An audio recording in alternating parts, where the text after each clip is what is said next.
Hello everyone, मैं अपने channel Shekhar Sheikh पे आप सबका स्वागत करता हूं।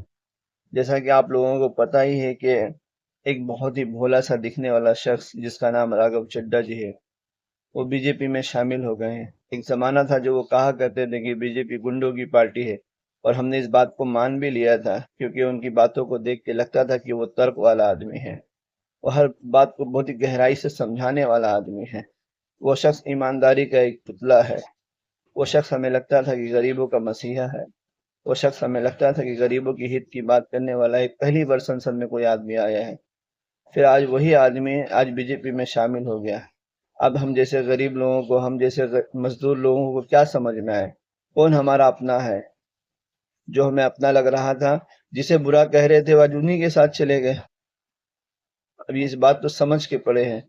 ज्यादा पढ़ा लिखा आदमी ऐसे ही होता है जनाब। ये तो कम पढ़े लिखे होते हैं जो जिसका साथ पकड़ लेते हैं, पकड़े रह जाते हैं। लेकिन ज्यादा पढ़े लिखे लोगों का का कोई भरोसा नहीं। कब कहाँ पे कैसे साथ छोड़ के चले जाए इसकी कोई गारंटी नहीं। ये बात तो राघव चड्ढा जी ने कम से कम प्रूव कर दिया। चलिए सर, आप यहाँ आ गए तो आ ही गए हैं। आप उस वक्त भी बोले थे कि बीजेपी गुंडों की पार्टी है, तो हमें अच्छा नहीं लगा था। हमें लगा था कि भारतीय संविधान के ऊपर जिन लोगों ने ओथ लिया है, जो लोग राज्यसभा में है, जो लोग पार्टी में है, जो लोग हिंदुस्तान के, उन्हें बदमाश और गुंडा कहना ये अच्छी चीज नहीं है।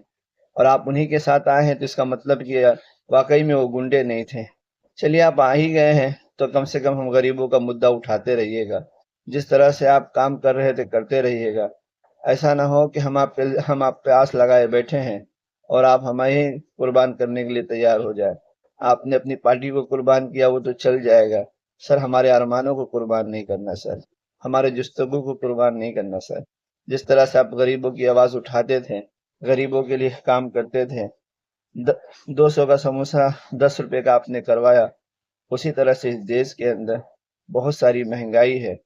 कुछ साठ गांठ करके, कुछ बातचीत करके थोड़ी सी महंगाई कम कराइए तो आपकी बड़ी मेहरबानी होगी साहब।